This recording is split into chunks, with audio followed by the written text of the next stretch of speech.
What's up, guys? Welcome back to the Tiny Tech Talk. This is your host, Ahan Nanya. Today we're going to be talking about game development, and we have a surprise visitor. If you read the name, you'd know that already, like the name of the episode. Everybody say hi to Dylan. Dylan, say hi. Hi, everybody. Good evening. Today, Dylan, we're going to be talking a little bit about game development. I'm going to be asking you a few questions. Tell me when you're ready for the first one, I guess. I am ready when you are. Happy to be here and to talk with you. It's been too long. All right. So, Dylan, what do you think the best game engine is and why? And for the people who don't know what a game engine actually is, can you tell them that now? Yeah, of course. I'll start with that. So a game engine is a program that will allow you to create games of pretty much any game of your imagination, given that it can at least handle it. Now, my favorite game engine that I like to use is Unity, and I also like to use Unreal because of the wide scope of 2D and 3D games that I can do on both of them. I guess you would call game engine bilingual because I can use both of them very well, and I can create a good wide scope of games on there that display good immersive 3D graphics and environments that my games demand. Dylan, can you give us a little more more knowledge on the learning curve on both of the game engines you just talked about? Of course. So Unity is typically between the two of those what entry level or people new to game development would start with, because the engine as itself is more user friendly to navigate than Unreal's is, and C# is an easier language to learn to code than C++ is.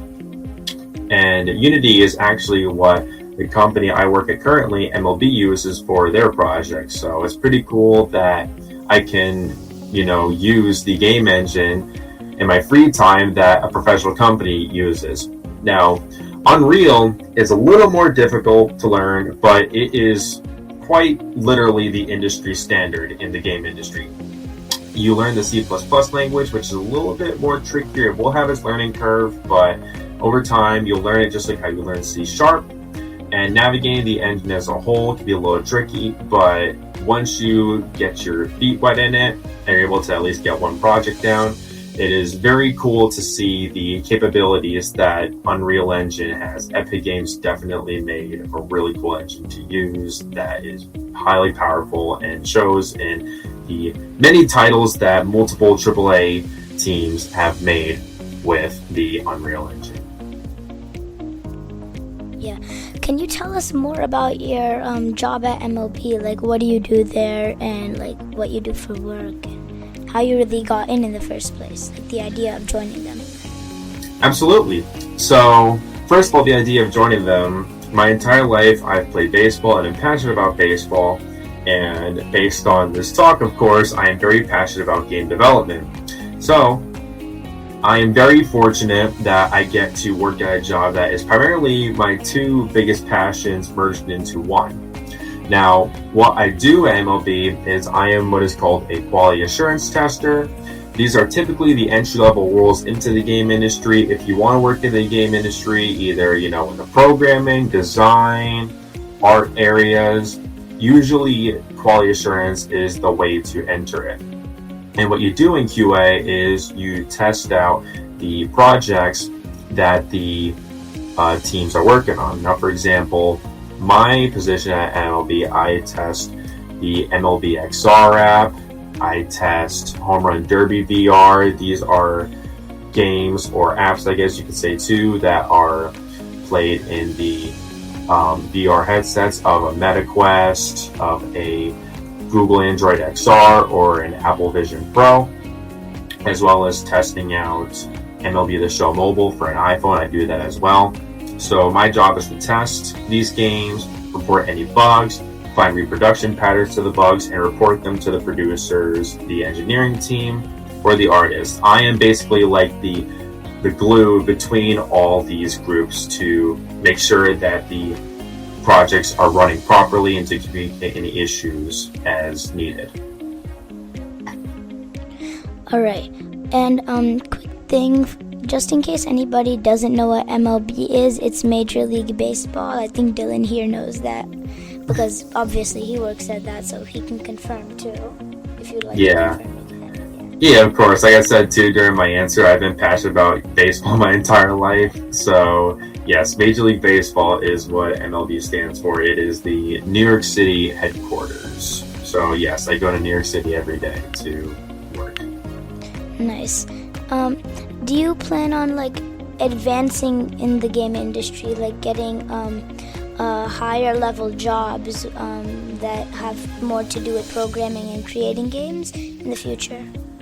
Yeah, of course. Now, there's a couple ways you can do this. So, quality assurance at MLB specifically, they use this as a pipeline directly into, their producers, their engineering team.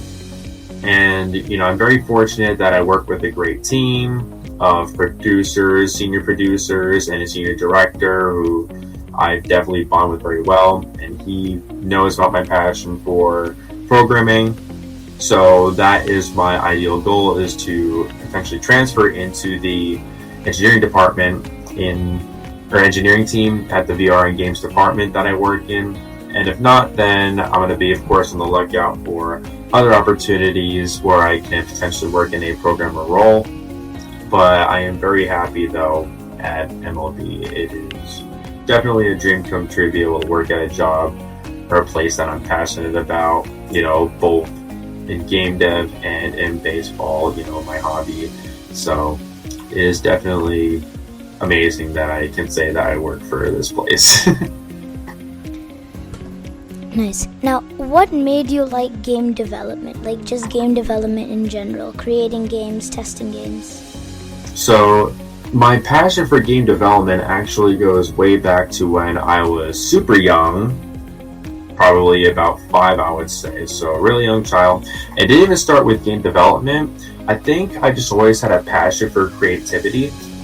The way I see creativity as is, we have a limited amount of time to live on this planet, and many, many things that the brain can come up with and for us to share with the world. Now it is up to us to be able to create all these stories and games and adventures to be able to share with the world and leave our mark on it before we're not here anymore one day. So I originally started with writing stories because I was an avid reader when I was younger, which evolved into making comic books when I came across, cartoons. So once I did that, I eventually got into animation once I got familiar with how to use a computer. And then eventually I became so passionate about, games and making them and their immersiveness that they give to the players and the stories they always have that are either really deep, funny, they get many different reactions out of you, and I said, I want to make that. So that's what I've done ever since, is make my own games. And I feel that accomplishes all aspects of creativity. You get to make some cool game design, you get to make some cool story, you get to, either choose the genres you want, make it scary, sad, funny, adventurous, whatever you want. So I think because game development allows me to showcase so much creativity and leave that creative impact I want to leave on people, I think that's what grew me so attracted to it, and it helped me become very passionate in the field, especially over the last few years when I've learned to use Unity and Unreal much more in depth to make my own stuff. Nice. Now, let's say somebody listening to this episode is just starting out in the video game industry, starting out to make games. What advice would you give to those people? Well, the first advice I would give, which I wish that younger me knew, was to, start early. You have so much access to YouTube tutorials, to books, to all these resources online that can teach you this stuff. And there's also some places even where instructors will teach you how to use game engines too, possibly if you're interested in it, like Code Ninjas. So these are all resources I wish I knew that I had when I was younger. But say if, you're like more my age now, right? I think the best advice I could give is to just experiment. The rule of thumb that I use with my projects is each project I do, I should be learning at least one new thing. At least one new, either how to use a tool in the game engine, experimenting even with a different genre, a different type of gameplay. I should be expanding my knowledge in developing games some sort of way with each project I do. And you know what? Just keep doing projects. That's my advice I give. It doesn't have to be one at a time. It could be multiple at once where you're experimenting with different things.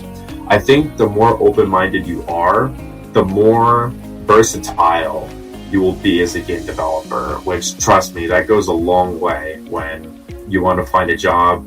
And you can apply Unity ones, Unreal ones, Godot ones, even Ren'Py ones if you're a visual novel enthusiast. So experimenting, being open-minded, starting early, that's more an optional thing. It's not like a necessity, but definitely more encouraged way to go.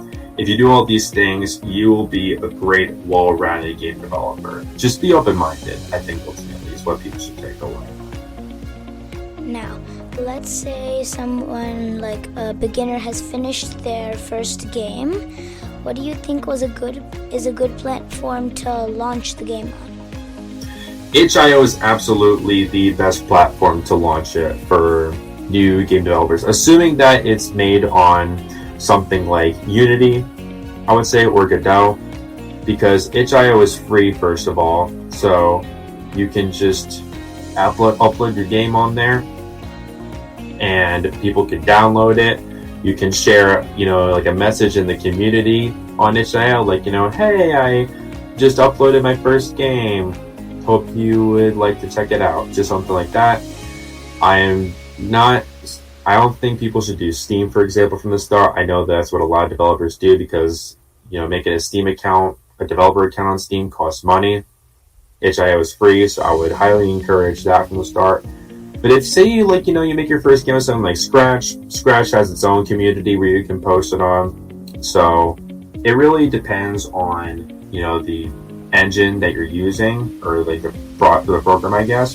But assuming it's Unity, which is pretty, mostly where beginners start, itch.io is the way to go. Alright, and let's say, you've become more advanced, you're not a beginner anymore, and you've become more advanced, your games are starting to grow. Would you recommend people to put their games on Steam? Yeah, but that's more for professional companies, I would say. Like, for example, at MLB, we have Home Run Derby VR, a VR game we made, uploaded on Steam. That's where you can download it. So it's usually for company licenses, because typically independent game developers don't want to have to pay the fees to upload games on Steam. It is a bigger platform, but if you're an independent game developer that's, doesn't typically sell games for money, I would put it on itch.io. If you're in it for the profit, then Steam would be the way to go. But let's say that you want to earn money, but you don't want to spend money to get a Steam account. Can you still make money on itch.io? Absolutely. You can charge money on itch.io for games. Some of my personal favorite indie game developers have charged money for games on itch.io, which, by the way, I will say is very worth it. Shout out to Germfood. He's one of my favorite game developers. He made games like Let's Find Larry and Night of the Consumers, and he charges money for his games, but they are definitely a really good buy. As a whole, too, if, say game developers aren't listening to this, but gamers, as a whole, I would definitely go the route of indie games and Steam/PC games, because that's going to be, I think, the future of gaming. Console games are becoming way too expensive and unreasonable, especially with all the news about, them getting rid of even hard copies of games at this point. I think Steam and indie is the way to go. They're more creative. They care about the experience more and not as much the profit. So, yeah, definitely Steam and Itch are the way to go. You can make money on both of them, and you would definitely join a more creative, open-minded community of game developers like yourself. And I see what you're saying about like the quality, like they like focus more on the quality over like the price of the game and earning money, because there is this one game, and it's actually on my Nintendo that I wanted to get, but it actually costed like $20, and it was more of kind of like a rip-off of another game that's actually a lot better than that. So I see what you're saying about like the quality over the price. Yeah, of course. Console, like these bigger companies, like, your Xbox, your PlayStation, your Nintendo, they release the same stuff, right? Because they're not focused on the creativity, they're focused on what will sell. Because a lot of money goes into these projects, right? Because they use their own engines for it. Now, other companies, like AAA companies and indie companies, they're the ones using Unreal and Unity, which typically don't charge you as much to use. So that's a way that they can still even get their profit, but they also have the wide scope of creativity to be able to make some cool stuff. I think there are plenty of very good indie games out there that people not even realize are indie games, or were made by indie developers. Some of my personal favorites, I will say, are Cuphead. I also like Split Fiction and It Takes Two. Those are probably two of the greatest games I've ever played, both made on Unreal Engine. And the other ones I can think of off the top of my head, I did say Night of the Consumers and Let's Find Larry. Both of those are made on Unity by an independent developer, really good. And even like we're seeing games that are very successful made on, the indie or Steam platform, like Mecha Chameleon. Mecha Chameleon sold millions of copies in just 2 months. That was made by 2 people in Japan on Unreal Engine. So indie and Steam are definitely the way to go. And learning Unity and Unreal can open those doors up for you. Just that alone will open the doors up. You can do that all on your own. All right, Dylan, thank you so much for joining us today. Shout out to you. If you want to check out Dylan's games, you can go to dylanavery.itch.io. He has some actually really great games that I like. Shout out to him one more time. This was the Tiny Tech Talk. This is your host, Ahan Nanya. This is your surprise visitor, Dylan. And we are out.